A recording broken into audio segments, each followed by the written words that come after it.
আমার পছন্দের মতন দাঁড়িপাল্লায় ভোট দিয়েছে, ওই জন্য আমাকে ডিভোর্স দিয়েছে। তা আপনাকে যে আপনার স্বামী ডিভোর্স দিল কেন? দাঁড়িপাল্লার ভোট দেওয়ার জন্য।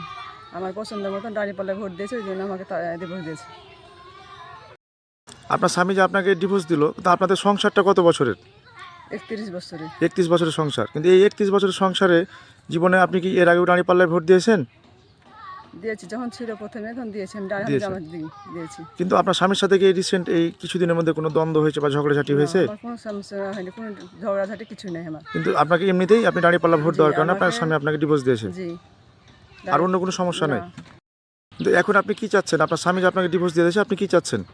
আমি এখন নিঃস্বাধীনভাবে এখন চলতে চাই, আমার স্বামীর কাছে আমি আর যেতে চাই না, আমি নিজের পথে এখন চলতে চাই, আমি যে নিজভাবে নিজ স্বাধীন। বাংলাদেশ জামাত ইসলামের কাছে আপনি কি চাচ্ছেন? আমি যেটা আমি বিজয় সেটাই আমি চাই, আমি আর কিছু চাই না। আমি এখন স্বাধীনভাবে যেটা আমি চলতে পারি, এটাই আমি চাই, আর কিছু না। আমি যেন নিজের পথে নিজের পায়ে দাঁড়িয়ে আমি চলতে পারি।